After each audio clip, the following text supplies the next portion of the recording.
Hello, Sooner Nation, OU Insider subscribers, Porter Moser enthusiasts, people who are excited about OU basketball, maybe for the first time in a while. This is the show for you. I am happy to unveil a new show here at OU Insider that it's all about OU basketball.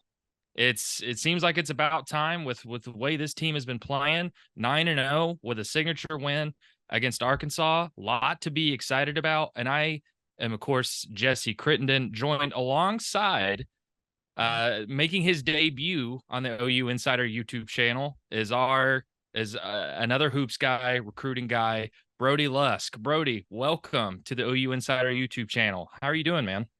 Good, man. I'm excited to make my debut on the channel today. Obviously, it's great to be able to talk some hoops and actually talk about a good team for something. I mean, we haven't been able to talk about that in quite some time. Yeah, I think there's going to be a lot of people watching this that are going to share that exact sentiment. Yeah. It's been a tough couple of years, with since Porter Moser hopped on board, and I think there's a lot of reasons for that. But missed the tournament the first 2 years of his tenure. Right now, look, there's a long way to go, but right now things are pretty exciting, Brody, and I think you can feel the fan base really start to get excited too. And just a couple quick things of where we're at right now. Again, Oklahoma's 9-0, with really solid wins against Arkansas, Providence, Iowa, Utah. And I think the thing for me, Brody, is it is still early in the season, but the thing that I was wanting to look for with this team is where what were the areas they struggled last year, where did they need to improve? And are we seeing that improvement through the first 9 weeks or first 9 games of this season compared to the last couple of years? Everything across the board, Brody. The pace is way up. Rebounding is so much better. The scoring has been good. The defense has been good. But just to kind of kick it over to you, man, you watched this team even before you joined us over at OU Insider. You've watched this team. You're familiar with this team. What has stood out to you through the first 9 games, maybe compared to the first couple of years of Porter Moser? Yeah. First of all, I think the improvement of Otega Owe has been it's been great. And I think it's kind of over the past couple of games, you've really been able to see that improvement is not just something that you see when they're playing a bye game against the UTRGV, but he's been actually able to perform pretty well against Arkansas and against Providence. And, he wasn't able to shoot the 3-pointer well last year. He only made 1 3. And then you see him go out there this year, and he's had 2 straight games where he's made 2 3-pointers. And so I think he's really stepped up. And then just the overall depth of this team. And they're really winning a lot of games because they're depth. And I think they have 8 solid guys. That's not something you could have said last year. Last year, they started, CJ Noland at the 2, and then he wasn't playing conference minutes. And, they didn't really have a bench. But right now, Moser, he can point to his bench and he can call on 3 guys who started at schools last year.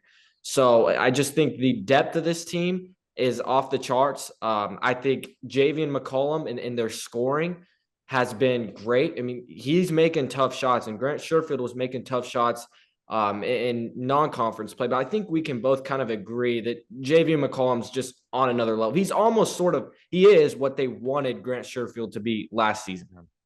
Yeah, no, you're exactly right. There's a lot of good points there, and I should have mentioned that maybe the biggest thing is, as of today, OU's the number 11 team in the AP poll. That is huge. They were not ranked at any point through the first 2 years under Porter Moser. Now they're the number 11 team in the country and one of the last few undefeated teams. But Brody, just to touch on a little bit more, kind of what you mentioned there, I think there's a lot of new guys we can talk about. We'll talk about the bench in a second and Javian, but you're right about Otega, man. And it's one of those things that, like, last year you saw the potential, right? As a defender, as a guy with athleticism, he could finish a little bit. But we heard during the offseason that Otega's really worked on his offensive game. He's a little bit less raw, he's a little bit more refined. And sometimes you hear that stuff and you're like, okay, how true is that really, right? Is that just coach speak? So far, man, he leads the team in scoring. He leads the team in scoring, 15 points per game. He's shooting nearly 70% from the field. And you mentioned that 3-point success. He's 9 of 11 on the year. Not shooting a ton, but the thing that stood out to me, man, is when he's not only being involved a little bit more in the offense than he was last year. He looks a little bit more smoother when he dribbles. And when he does shoot, he looks really confident. I don't think you can overstate how much that offensive improvement from last year to this year. It's just unreal. It really is. Yeah, he's top five in both effective field goal percentage and true shooting percentage. So, I mean, and like you said, he's like confident shooting. And last year, he had more of a hitch in his jumper. Uh, Yeah. and that's not there. I mean, he hit a three against Arkansas with it wasn't just an open three with nobody around him. He nailed one with the defender in his face. And so he's a lot more under control as well. Which I think has been really good. And there's still times when he's been getting out of control against Providence. But you're going to see that with a guy who he hasn't played much time. I mean, Milos Uzan played a ton of basketball. Owe really didn't start getting a ton of minutes until late in the season last year. So I Mhm. just think for him to just already be doing this, we know his defense is going to be, really, really good. But him being able to be an offensive presence, that has been huge for this team. Should have mentioned too. He leads the team in steals by a pretty wide margin. It's him and Los. He has 17. Los has 14. Nobody else is in double digits. I think that's the thing you've wanted to see is even with the offensive improvement, that the defensive effort is still there. And then you mentioned it, man. Javian McCollum. I don't think you can say enough about the impact this dude has had on this team. It's not only just the on court or like the counting stats, which have been really good. I mean, he's shooting 47% from the field, 36 from three, 95% from the line. He's averaging nearly 15 points a game. He's been really good rebounding the ball the last couple of games too. I think he's been a pretty solid defender so far. But to me, Brody, I think the biggest thing has been he has pushed the pace. And that's something that Porter Moser talked about during the offseason was we got to play faster. And he's right. The last 2 years this offense was stuck in mud. The offense was so slow. They averaged one of the lowest possessions per game numbers of any team in the country. They're averaging more than 6 possessions a game this year compared to last year. And I think Javian has been kind of that floor general, pushing the pace, getting everybody organized. And I think he's kind of become a leader for this team in some ways too, man. Can you just talk about the immediate impact he's had on this program? Yeah, he's been the games they've played against USC, Iowa, Providence, and Arkansas. I mean, you can go down the list naming elite players on those teams. Iowa has Isaiah Collier, who's going to be a lottery pick. And, Arkansas has a bunch of guys. And Javian McCollum, I think, undoubtedly was the best player on the floor in every single one of those games. So just to see him, and a lot of it is he's making the right plays, whether it's pushing the pace or making a nice pass. But when it gets late in the shot clock and, Mhm. they bring up a ball screen for him, he's just excellent in finding a way to get a bucket. And he just makes so many just tough shots. And I think, my biggest question coming into this season with Javen McCollum was how well is he going to be able to play with Milos Uzan? They're both kind Yeah. of ball dominant players. How are they going to fit together? And, there was some struggles with Uzan, particularly at the beginning of the season, but McCollum and him and Uzan both, they've been really good these past couple games. And it's just one of those situations where with the addition of McCollum, you're always having a true point guard on the floor, always. And I think he's been great. Now you mentioned it. His rebounding is something that I think is, not looked at enough right now. And one other stat I'd like to point out with McCollum, actually in his last 20 games, he's 56 for 58 from the free throw line. And that's 96.8%. That's not something that you're going to see right now when they're playing, all these games, but we know how the Big 12 is going to be. It's going to be a gauntlet. And you're going to have guys step up at the line and make clutch free throws, let alone clutch baskets. I think Javian McCollum is going to be able to do both those things for this team. Yeah, you mentioned I think that dynamic with him and Los was just going to be I think at the top of the list of what's going to be the most important things to figure out and what's going to be most crucial to success, it's going to be how do those two play off each other? Can they handle, like, do they find the balance between who's on the ball and when, who's off the ball and when? What do they bring to the team as kind of like 50-50 co-point guards kind of? And you're right. I mean, I think Lowe struggled a little bit to shoot to start the season. He's been a little bit better the last couple of games, but I think we've seen that Los has kind of been more of that pass first guy. He leads the team in assists, where Javian's been maybe more of a score first guy. Javian leads the team in shot attempts. But even against Arkansas, I really like what both of them what both of them did together. They both had the ball about 50% of the time. One of them is always on the floor, and they can play on the ball, off the ball, but they also bring different skill sets too. And I think you have to be, even when you look at Grant Sherfield and Los last year, where Grant really dominated the ball quite a bit. And Grant was really good early in the year and then kind of fell off. But I think what we've seen out of this partnership is it's been a little bit more 50-50. That's what it's felt like to me. Yeah, and Los, he's really been starting to come on lately, in my opinion. And scoring, he had a double double against Providence. His Mhm. scoring against Arkansas was only 11 points, but he just makes a lot of winning plays. And he has a lot of assists and a lot of hockey assists. That's a term that Porter Moser likes to use. But yeah, I think their ability to play together, and I think Otega Owe has been another good addition to that backcourt as well. And then if you want to, go big picture, Sam Godwin, I think really fits what, they need in a big man. And I Mhm. think, he's been very good this year. And then off the bench, Dart Hard comes in and he plays really well with McCollum and Uzan. So I think it's been huge that McCollum's had this type of a start to the season. Frankly, I'm kind of shocked he didn't win Big 12 Player of the Week or Big 12 Newcomer of the Week. But maybe that's a different discussion to be had. But he had an impressive week.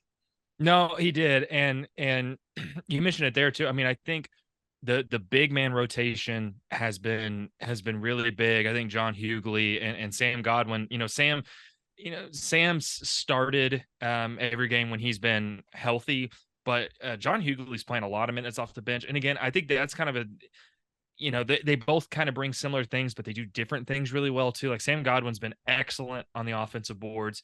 He's a really good screen setter. He's a really good defender. Where I think John Hughley has been a little bit more of a physical presence. He has a little bit more scoring down low, but they're almost kind of like a 1-2 punch at the big man spot. And I think that's been huge because the last 2 years, this OU team has not only struggled in the paint, like scoring in the paint, they've struggled to protect the rim and rebounding. They've been near dead last in the Big 12 the last 2 years. This year, that's not the case.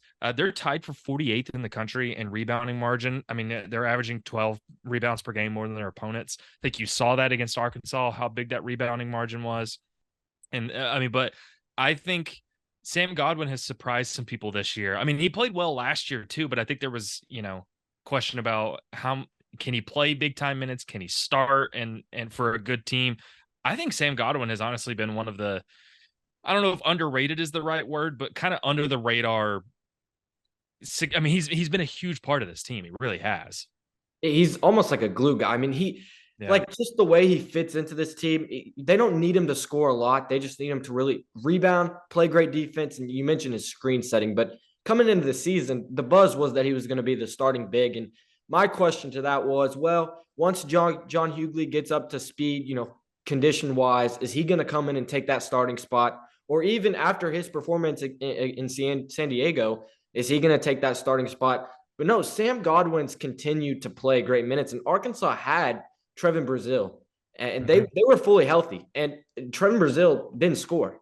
So their bigs, the way they were OU's bigs, the way they were able to guard Arkansas's bigs, it was really good. And I just think Godwin, he just got to keep this up, right? And we know that he's going to be solid. And last year, kind of got athletically outmatched in games. But I don't know. I don't think that's going to be something that happens this year because I think the way Jalen Moore fits in with Godwin actually helps Sam Godwin a ton because Jalen Moore brings he's freakishly athletic. He brings that to the table. And then you got Sam Godwin, who he just makes a lot of just really nice plays.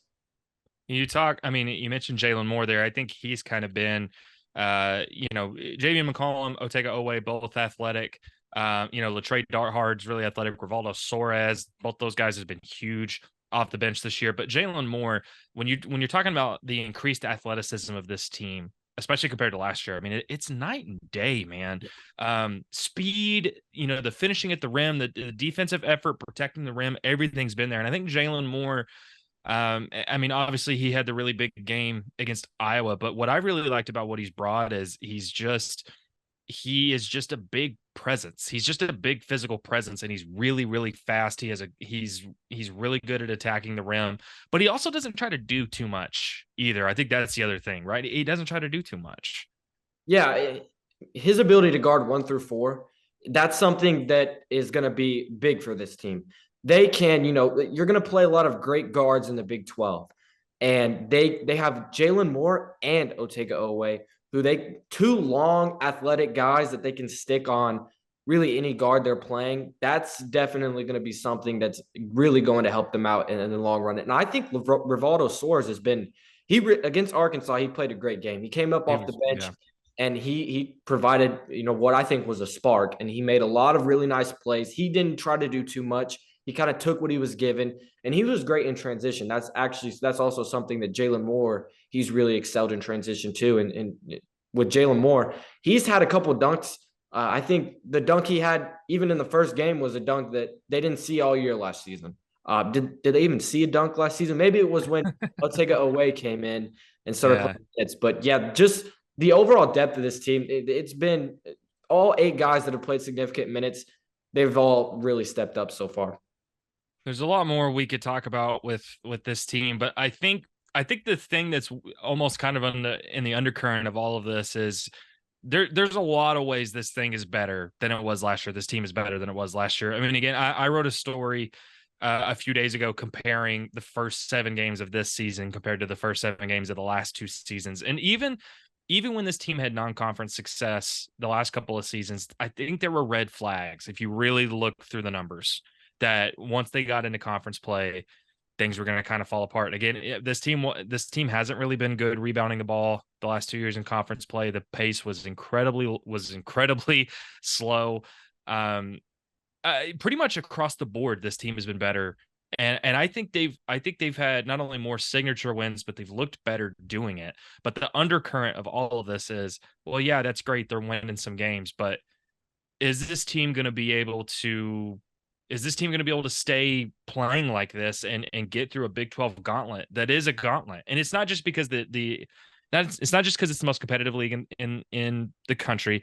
It's not only just that every team is really good, but it's that you don't get breaks. You're playing 2 really good teams every year. So there's a lot of reason to be excited right now, but I think there are still fans that are like, what's going to happen when this team hits conference play? Maybe from your estimation, what things have happened through the first 9 games that either give you optimism that drop off in conference play that's happened the last 2 years won't happen this year, or maybe what's a thing or two that you're keeping your eye on as this team gets closer to conference play? Yeah, one thing that gives me optimism, 2 things. First of all, the overall depth of this team gives me a lot of optimism, as I've mentioned, previously. But like just the way that last year they didn't even know their rotation going into conference play. Now you know your rotation, and it's guys that have played Power Five. John Ugley's played in the ACC as a starter. Rivaldo Soares has played in the Pac-12 as a starter, and Latrey Darthard's played a ton of minutes. He played a ton of minutes at Utah Valley, so that's really going to help them. That definitely gives me optimism.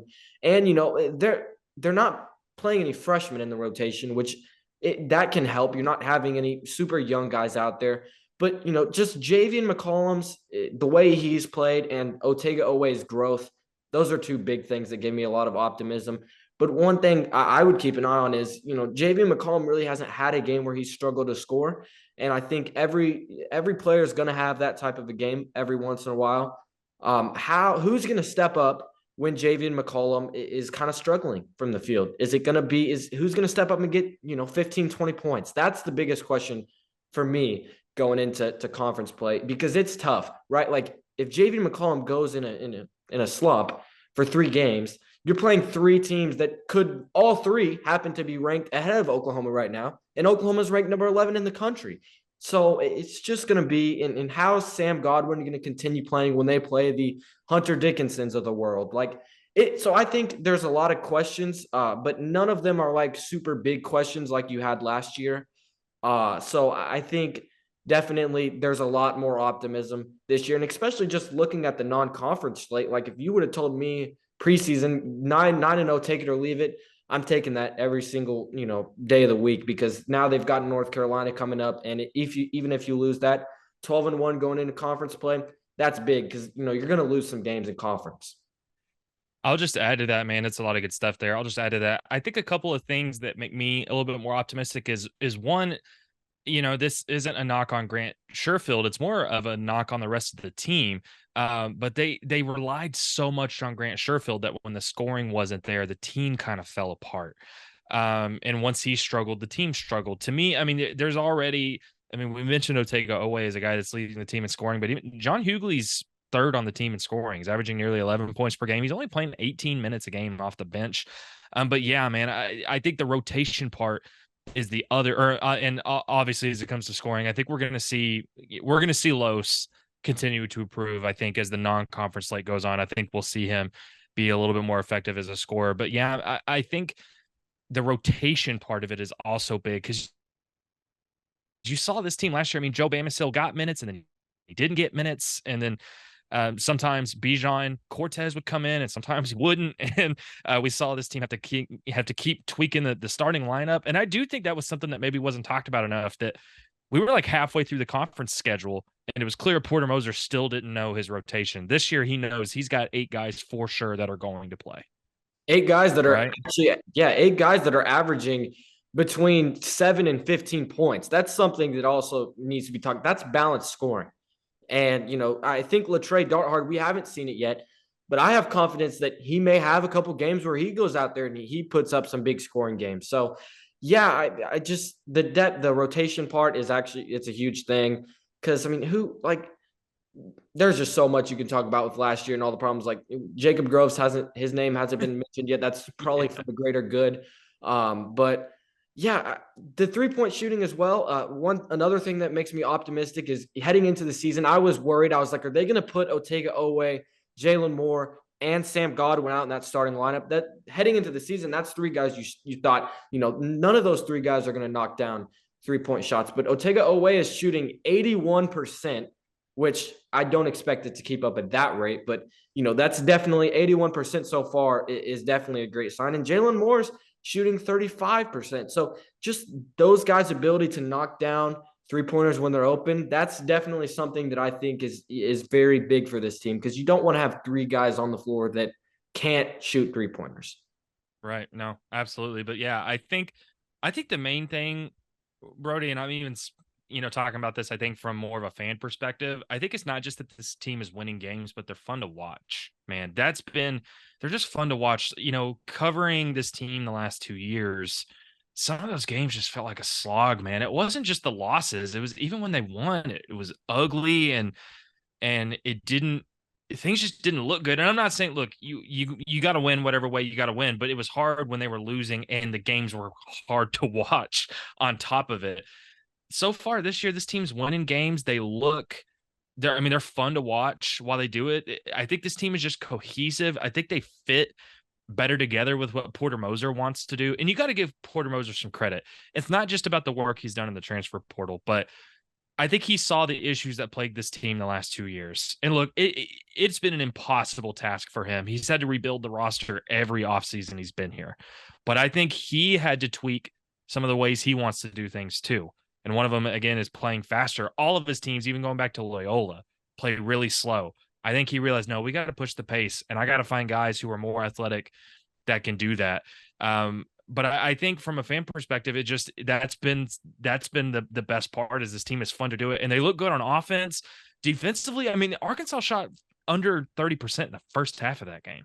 So it's not like it's just all high flying and no defense. I think this team's look good on both ends of the floor. But aren't you getting that sense that for the first time, maybe since Porter Moser was hired, there's just more excitement for this team? There just is.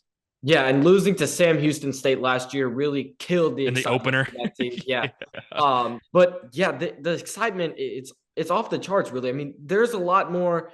I think a lot of people are really starting to open their eyes to this OU basketball team. And even nationally, they were ranked number 11 in the AP poll. I saw actually some people like Andy Katz put his out, and they're number 9. And then there's a lot of talk about Javen McCollum. He's maybe the most underrated a point guard in the country, right? So there's just a lot of national engagement that I think it's starting to ramp up, and that North Carolina game is going to be huge for it.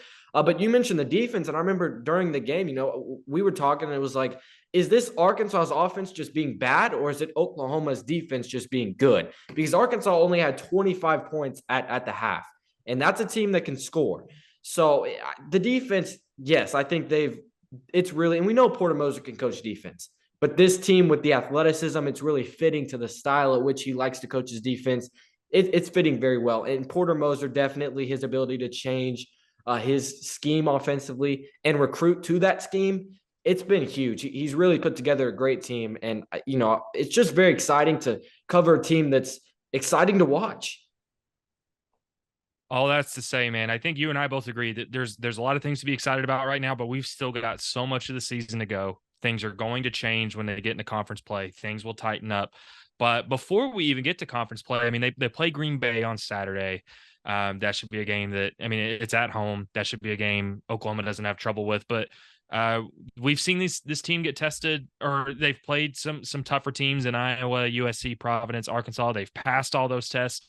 But you mentioned it. They got North Carolina next week. I think that's going to be a game that's really interesting, not only from, I think, fans tuning into the game, but it's going to see, okay, Arkansas beating Arkansas, USC, those teams are good. Playing North Carolina in Charlotte, that's gonna be a different ball game. I think we're gonna learn more about this team. So there's still a long ways to go, but from Brody and I, as Sooner fans, I think you have permission to be cautiously very optimistic and very excited about this team. Brody, before we hop out of here, what do you what's maybe another thing or two you're going to be watching for? Maybe it's recruiting, maybe it's this team, the Green Bay North Carolina games. What's on your radar right now? Yeah, the Green Bay game. I'm kind of looking to see. It'd be nice for them to get up early, and then you can get to see Caden Cooper and Luke Yeah. Northweather, because Northweather, he struggled defensively, so it would be nice for him to get some run in these last three bye games, so that way he can get some more college minutes under his belt, because he's only a freshman, and then Caden Cooper's also only a freshman, so it would be nice to see them kind of get run in those games and how they kind of look. And then North Carolina, they're playing Kentucky on Saturday, so their hype might go even higher up. So that game is going to be really, I think that will be the biggest test they've had, and it's not even quite close. Recruiting, they've had a really big visitor in on campus, and I've kind of talked about this over on OUinsider.com, and top 20 recruit, Oswin from Connecticut. So it's been Moser's really recruiting really well, and so I'm watching that one. That's a commitment that that might be pretty soon. It's kind of an Oklahoma Providence battle there, and you saw how Oklahoma beat Providence with him in attendance. But really, kind of the overall consensus between people I've talked to is their biggest battles for their top targets right now. The two teams they're battling with are Providence and Arkansas. So for them to be able to go out and beat those two teams, that's going to be something that Porter Moser can say, hey, look, go back and watch that game against Arkansas and see what we did to those two teams. Because they did only beat Arkansas by 9 points. But, that game was over, I think, pretty well into the second half, even with, Musselman getting tossed for storming the refs. But, yeah, I think it's going to be pretty interesting. And the recruiting, it's really, going to another level. Moser has had, I think he's already signed 5 top 100 recruits through his first, 3 recruiting classes. They've got a great class coming in, and he's really recruiting really well. And 2025 class, they're actually really pursuing 2 guys that are in the top 16. And, they're probably going to get visits out of both of them. So this is just kind of the type of recruiting that Oklahoma basketball has not seen in a while. Hey, if there's one thing that we know, it's that winning helps everything, and especially when it comes to recruiting. So, Brody, I think that's going to do it for us here. The first basketball show on the OU Insider YouTube channel. Everybody that follows this channel or has seen our videos before know they can come here to this YouTube channel every day. We've got new content coming out, whether it's from me, whether it's from Brody, whether it's the Oklahoma Drill podcast with me and Brian Clinton, or whether it's the Under the Visor pod. with Parker and Brandon. There's new stuff every day. This is a big week. We've got OU football availability tomorrow. Brent Venables is going to be talking on Friday. A lot of stuff going on, and of course, as always, if you want to hear more about everything Brody just mentioned about basketball recruiting, you can go over and head over to ouinsider.com, become a VIP member, subscribe today. In addition to that, you'll get all kinds of football recruiting information from Parker and Brandon, all kinds of behind the scenes action content from me and everybody else there. A lot of stuff you're not going to want to miss out on. But until then, Brody, basketball is in a good place. It's exciting to be an OU basketball fan right now. It's exciting to cover the team. A lot of things to look forward to. We'll see what happens this weekend, and we'll see everybody else on the basketball show next week.